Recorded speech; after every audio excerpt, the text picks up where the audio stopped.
विक्रम नशे में बड़बड़ाते हुए बेहोश होकर गिर पड़ा। बियर की कई खाली बोतलें इधर उधर फैली पड़ी थीं। बियर की अंतिम सिप पीने के बाद विक्रम का दोस्त आजाद बोतल छत से नीचे फेंक देता है।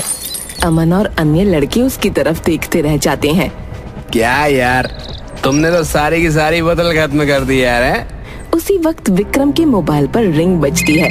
सारे लड़के विक्रम के मोबाइल की तरफ गौर से देखते हैं। यार ये विक्रम के डैड का कॉल है यार, और अपना विक्रम तो पीकर टल्ली बड़ा है यार। अब क्या करें भाई? कॉल मत उठा भाई, फोन अपने आप बंद हो जाएगा। रुक जा, मैं उसे जगाने की कोशिश करता हूँ यार। दोबारा मोबाइल पर रिंग बजती है। अमन विक्रम को जगाने की कोशिश करता है। अरे यार उठ भाई, ओ भाई देख तेरे डैड का कॉल आ रहा है यार। आजाद पानी की बोतल लेकर पानी के कुछ छींटे विक्रम के चेहरे पर मारता है। विक्रम की आंखें खुल जाती हैं। अबे साले, तुम दोस्त हो या दुश्मन बे? अरे यार तेरे डैड का कॉल आ रहा है यार। विक्रम हड़बड़ाकर उठकर बैठ जाता है और झट से अपने मोबाइल को हाथ में लेकर कॉल रिसीव करता है। Yes dad. बेटा मैं कब से तुम्हें कॉल कर रहा था। तेरी मम्मी और मैंने तेरे लिए एक लड़की पसंद की है। अपने पास के मंदिर वाले पुजारी ने तेरी मम्मी को वो तस्वीर दिखाई है। पर डैड अभी मेरी पढ़ाई तो पूरी हो जाने दीजिए। अरे बेटा, हम कौन सी तेरी शादी कल के कल कर रहे हैं। तेरी पढ़ाई पूरी होने के बाद ही तेरी शादी करेंगे, फिक्र मत कर। और हमने तस्वीर देखी है, लड़की दिखने में बहुत अच्छी है, और तो और तेरे हॉस्टल से थोड़ी दूर पर ही रहती है। मैंने उसकी तस्वीर और एड्रेस तुझे व्हाट्सएप कर दिया है। तू देख ले, अगर तुझे पसंद आए तो हम बात आगे बढ़ाएंगे, वरना कोई बात नहीं। विक्रम अपने दोस्तों की तरफ देखता है। सारे दोस्तों के चेहरे पर मुस्कान होती है। विक्रम इशारे से उन सबको शांत रहने के लिए कहता है। ओके डैड, मैं फिर कभी मिल लूंगा।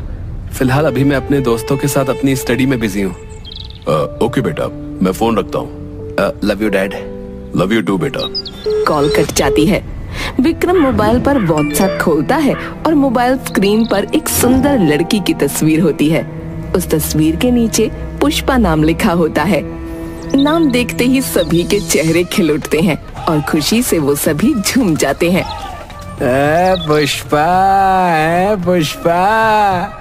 तस्वीर के नीचे एड्रेस दिया होता है। B21 शाम मोहल्ला मंदिर वाले गली के सामने, सहारनपुर। अब तो इस लड़की से मिलना ही पड़ेगा। विक्रम भाई तो एक नंबर है भाई। अगर ये तुम्हारी जिंदगी में आ गई तो समझो लाइफ सेट है भाई। तू सही बोल रहा यार, ये लड़की पूरी परी है, परी। इसके लिए तो मैं अपनी जान तक दे सकता हूँ यार। विक्रम मोबाइल पर लड़की की तस्वीर चूम लेता है। यस। दूसरी तरफ नेहा के घर पर नेहा के पूरे चेहरे पर स्कार्फ बंधा होता है। नेहा आईने के सामने बैठ अपने हाथों में कंगन पहन रही होती है। उसी वक्त दरवाजे पर नॉक होता है। नेहा टेबल से उठकर डोर खोलती है। सामने विक्रम खड़ा होता है। विक्रम की आंखें नेहा की आंखों से टकराती हैं। नेहा एकटक विक्रम को देखती ही रह जाती है। तुम्हारे यहाँ अंदर बुलाने का चलन नहीं है क्या? प्लीज अंदर आइए। विक्रम कमरे के अंदर आता है। नेहा चेयर की तरफ इशारा करते हुए विक्रम से बोलती है, बैठ जाइए। विक्रम चेयर पर बैठ जाता है। नेहा चुपचाप खड़ी होती है। तुम यहाँ पर अकेली रहती हो और कोई घर में नजर नहीं आ रहा? नहीं, मेरे पिता मेरे साथ रहते हैं। वो इस समय अपने काम पर रहते हैं। खैर, मैं यहाँ पर पुष्पा से मिलने आया हूँ। उसकी तस्वीर मेरे मॉम डैड ने शादी के लिए मेरे पास भेजी है और मुझे उसकी तस्वीर पसंद आ गई है, लेकिन मैं अपने आप को रोक नहीं सका और उसकी तस्वीर देखने के बाद उससे पर्सनली एक बार मिलना चाहता हूँ। कहाँ है वो? उसे एक बार बुला दो। तुमने पहचानने में भूल कर दी। पुष्पा तुम्हारे सामने खड़ी है। क्या? विक्रम चेयर से उठकर खड़ा हो जाता है। नेहा के करीब जा अपने हाथों में उसके हाथ थाम लेता है। मुझे माफ करना। अपना स्कार्फ निकालकर अपना ब्यूटीफुल चेहरा तो दिखा दो प्लीज। चेहरा देखने के बाद तुम्हारे पैरों तले जमीन खिसक जाएगी। मैं बेताब हूँ। नेहा अपने चेहरे से अपना स्कार्फ हटाते हटाते रुक जाती है। इतनी भी क्या जल्दी है? तस्वीर तो तुमने मेरी पहले ही देख रखी है। मैं देखना चाहता हूँ कि जितना नशा तुम्हारी तस्वीर में है, क्या उतना ही तुम्हारे चेहरे में भी है? नशा करना अच्छी चीज नहीं होती है। तुम्हारा नशा तो मुझे तुम्हारी तस्वीर देखते ही चढ़ गया था। तो क्या तुम्हें अपने माँ बाप पर भरोसा नहीं है जो तुम मेरा चेहरा देखना चाहते हो? भरोसा है, फिर भी मैं तुम्हारी इस कातिल खूबसूरती को देखना चाहता हूँ। क्यों, तुम्हें मरने से डर नहीं लगता? तभी दरवाजे की घंटी बजती है और नेहा की पड़ोसन आ जाती है। ठीक है, मैं चलता हूँ और तुमसे मिलने बाद में आऊंगा। क्या बात है, बैठो। नहीं, मुझे कुछ जरूरी काम याद आ गया है, मैं फिर आऊंगा। इतना कहकर विक्रम चला जाता है। रात भर स्कार्फ के अंदर से दिख रही नेहा की आंखें याद आती रहती हैं और वो पूरी रात जागता रहता है।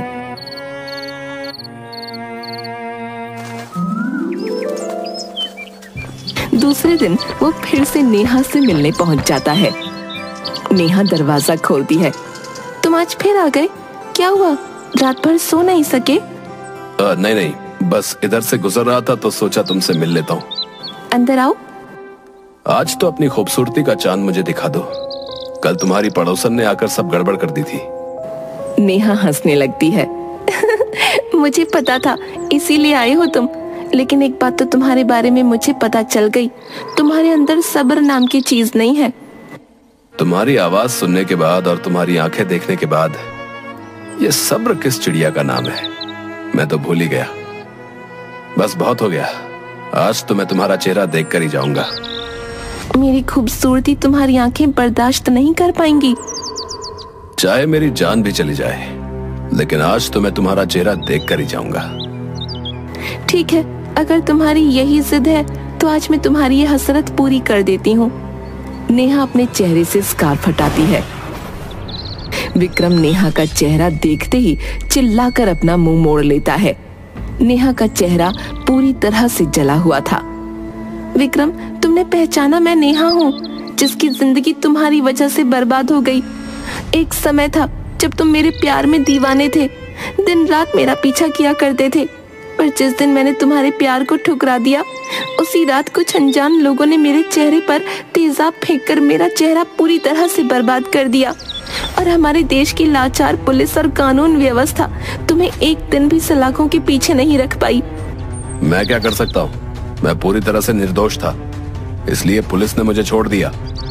ये क्यों नहीं कहते तुम्हारे डैड के पैसों के सामने पुलिस बिक गई? अब तुम्हारी जिंदगी बर्बाद करने वाला कोई और होगा, लेकिन इस टाइम मैं पुष्पा से मिलना चाहता हूँ। प्लीज एक बार उससे मिला दो।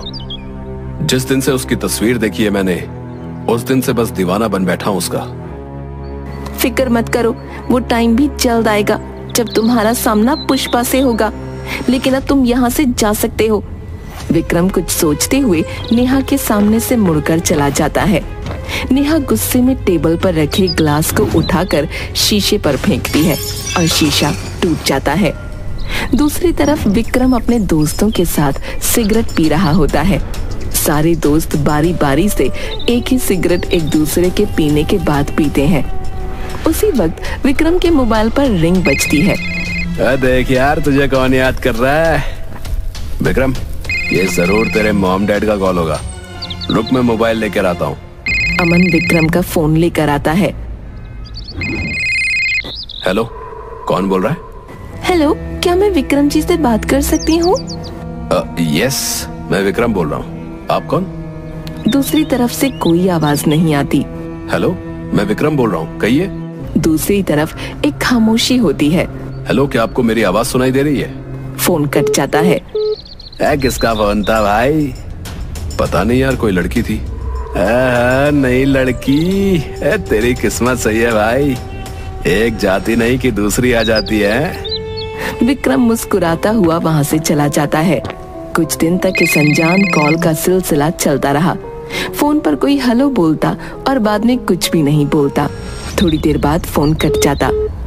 एक शाम विक्रम अपने दोस्तों के साथ बैठा था कि फिर तभी विक्रम के फोन की बेल बजी। जरूर तेरे मॉम डैड का कॉल होगा। नहीं यार, ये मेरे मॉम डैड का कॉल नहीं, किसी अनजान लड़की का कॉल है। लड़की? जरूर वो तेरे प्यार में पागल हुई होगी। और तेरी किस्मत के क्या कहने यार, हर बार एक नई लड़की फंसी जाती है। फिर जरूर अपने कॉलेज की होगी। तो जल्दी से उसे प्रपोज क्यों नहीं करता? हम सब तेरे लिए एक दिन के लिए कमरा गाली कर देंगे, फिर तो तेरे मौजा ही मौजा।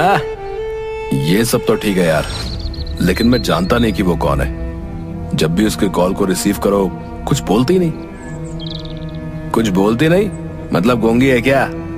यार नहीं यार, बेचारी सीधी सादी होगी। तू ही उसे सही से लाइन नहीं दे रहा होगा, समझा? तू शायद सही बोल रहा है, उसे सही लाइन पर लाना होगा। लेकिन तुझे तो पता है मुझे गोरी चमड़ी वाली लड़कियां बहुत पसंद आती हैं यार। और न जाने ये कैसी है, मैंने इसे देखा तक नहीं है। उसी वक्त दोबारा विक्रम के मोबाइल पर रिंग बजी। सभी बड़े गौर से टेबल पर रखे मोबाइल की तरफ देखते हैं।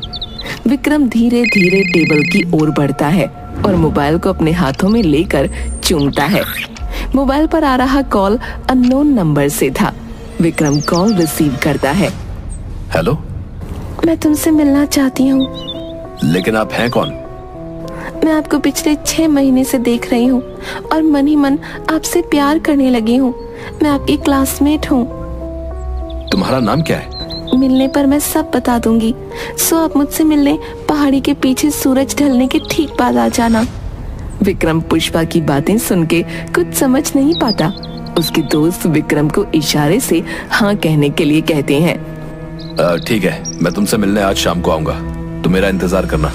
कॉल कट जाता है। शाम के समय विक्रम बाइक चलाकर पहाड़ी के पीछे पहुंच जाता है। विक्रम बाइक को स्टैंड पर खड़ी कर बाइक से नीचे आता है। विक्रम अपनी नजरें चारों तरफ घुमाता है, उसे कोई नहीं नजर आता। सूरज ढल रहा होता है कि तभी विक्रम की नजर पहाड़ी के कोने पर एक चट्टान पर बैठी हुई एक लड़की पर पड़ती है। लड़की विक्रम की तरफ अपनी पीठ करके बैठी थी। विक्रम उसके पीछे से चलते हुए उसके करीब गया। तो तुमने ही मुझे कॉल किया था? एक पल के लिए लड़की ने कोई जवाब नहीं दिया। मैं तुमसे ही बात कर रहा हूँ, क्या तुमने ही मुझे कॉल किया था? लड़की दोबारा कोई जवाब नहीं देती। विक्रम गुस्से में उस लड़की का हाथ पकड़ अपनी तरफ खींचता है। विक्रम के सामने नेहा होती है। तुम? हाँ मैं। तुम्हें तो झटका लगा होगा कि एक नई लड़की हाथ लगते लगते बच गई, क्यों है ना? तुझे अपनी हवस बुझाने के लिए हर बार एक नई लड़की का इंतजार रहता है और तू हर बार एक नई लड़की को अपने जाल में फंसा भी लेता है। लेकिन अब तेरा ये खेल ज्यादा दिन नहीं चलने वाला। बकवास बंद कर। पुष्पा कहाँ है? पुष्पा उन लड़कियों में से नहीं जो तेरे जैसे के चंगुल में फंसने वाली है। वो एक ऊंची चीज है, तेजाब है, तेजाब, जो तुझे जलाकर भस्म कर देगी। मैं उस तेजाब में जल जाना चाहता हूँ। वो परी है, उसका आज किसी भी लड़की से कोई मेल नहीं है। नेहा अपने सूट से एक चाकू निकालकर विक्रम की गर्दन पर वार करने की कोशिश करती है। विक्रम नेहा को अपने हाथों में दबोच लेता है। नेहा और विक्रम के बीच खूनी जंग होने लगती है। विक्रम से लड़ते लड़ते नेहा थक चुकी थी और विक्रम उसे धक्का मारकर पहाड़ी से नीचे फेंक देता है। चीखते हुए नेहा पहाड़ियों से गिरकर अपनी जान खो देती है। अपनी आंखों के सामने नेहा की मौत देखकर विक्रम बहुत घबरा जाता है और किसी तरह खुद को संभालता हुआ अपने दोस्त अमन के पास पहुंचता है। विक्रम को देखकर अमन, क्या हुआ भाई? विक्रम भाई, तू इतना घबराया हुआ क्यों है? और तेरी हालत किसने की? घबराहट के मारे विक्रम के मुंह से कुछ नहीं निकलता। चल तू पहले अंदर चल, ये ले पानी पी। भाई मैंने उसे जानबूझकर नहीं मारा, उसने ही पहले मुझ पर चाकू से वार किया था। मैं तो खुद को बचा रहा था और पता ही नहीं चला कि वो कब पहाड़ियों से नीचे गिर गई। अबे यार तू किसकी बात कर रहा है? अबे यार नेहा की। लेकिन तू तो पुष्पा से मिलने गया था ना, वहां नेहा कहां से आ गई? भाई मुझे नहीं पता, बस जो हुआ मैंने अपनी जान बचाने की कोशिश की थी और कुछ भी नहीं। मेरी बात ध्यान से सुन, कुछ नहीं हुआ, ठीक है? तूने कुछ नहीं किया, तू किसी से मिलने नहीं गया था। बस अब इसके बारे में तू किसी और से बात नहीं करेगा। जो हुआ वो सब सपना था, इसमें तेरी कोई गलती नहीं है। तू सही कह रहा है भाई, इसमें मेरी कोई गलती नहीं है। मैंने कुछ भी नहीं किया, मैं निर्दोष हूं। विक्रम एक आवारा किस्म का लड़का है। नई नई लड़कियों को फंसाना, कुछ समय बाद उन्हें छोड़ देना, उसके लिए ये सब कुछ सामान्य सी बात है। 2 दिनों बाद विक्रम टेलीविजन पर पुष्पा मूवी देखते हुए जोर जोर से हंस रहा था। दीवार पर टंगी घड़ी में रात के 1 बज रहे थे। उसी वक्त टेबल पर रखे विक्रम के मोबाइल पर रिंग बजी। विक्रम अपनी चेयर से उठकर मोबाइल अपने हाथों में लेता है। विक्रम की नजर मोबाइल की स्क्रीन पर पड़ती है और स्क्रीन पर पुष्पा नाम लिखा होता है। पुष्पा? ये पुष्पा कौन है? मैं तो किसी पुष्पा नाम की लड़की को जानता तक नहीं। मोबाइल पर बज रही रिंग बंद हो जाती है। विक्रम की नजर टेलीविजन पर पड़ती है और टेलीविजन पर दिख रही पुष्पा स्क्रीन पर हंसती है। दोबारा विक्रम के मोबाइल पर पुष्पा का कॉल आता है। विक्रम कॉल रिसीव करता है। हेलो हेलो, कौन बोल रहा है? मोबाइल पर आवाज आती है, Vikram I love you. Vikram डर से कांपने लगता है और झट से कॉल को कट कर देता है। ये मुझे क्या हो रहा है? मुझे हर तरफ पुष्पा ही क्यों नजर आ रही है? मैं अमन को कॉल करता हूँ। विक्रम अपने मोबाइल पर अमन का नंबर डायल करता है। कई बार रिंग बजती है। कहाँ हो अमन? प्लीज कॉल रिसीव करो भाई, प्लीज भाई कॉल रिसीव करो जल्दी। अमन साइट पर काम कर रहा था। उसी वक्त अमन का ध्यान अपने मोबाइल पर गया और अमन कॉल रिसीव करने लगा। यस विक्रम, क्या हुआ? तो अभी तक सोया नहीं? अरे यार, मेरे मोबाइल पर किसी पुष्पा नाम की लड़की का कॉल आया था। क्या तू पागल हो गया क्या? देख, ऐसा नहीं हो सकता। मुझे लगता है तू पुष्पा मूवी देख रहा था, उसी का असर है। तुझे फिल्मी फोबिया हो गया है। मेरी बात मान, तू टेलीविजन बंद करके चुपचाप सो जा। सुबह तक सब सही हो जाएगा, समझा?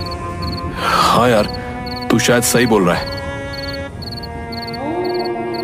डर से विक्रम का मोबाइल हाथ से छूटकर जमीन पर गिर गया। कुछ ही समय में चारों ओर शांति छा गई। तभी अचानक दोबारा मोबाइल फोन बजा और विक्रम उस मोबाइल को फर्श पर से दोबारा उठाकर रिसीव करता है। मोबाइल से पुष्पा की आवाज आती है, मैं तुम्हारा पहाड़ी के पीछे वाले जंगल में इंतजार कर रही हूँ। मेरे अंदर एक प्रेम की ज्वाला जल रही है, तुम उस ज्वाला को बुझा सकते हो। प्लीज मुझसे मिलने जल्द से जल्द आ जाओ। कॉल कट जाता है। विक्रम कमरे से बाहर निकलता है। चारों तरफ सन्नाटा था। हल्की सी चांदनी रोशनी फैली थी। सुनसान सड़क पर विक्रम चलने लगा। सड़क पर चलते चलते विक्रम काफी दूर आ गया। उसे नहीं समझ आ रहा था कि किस रास्ते जाना है। उस वक्त एक तेज प्रकाश उस पर पड़ता है। विक्रम पलटकर पीछे देखता है। सामने से एक तेज रफ्तार में मोटर बाइक उसकी तरफ आ रही थी। रफ्तार से बाइक अपनी ओर आते देख विक्रम सड़क पर भागने लगता है।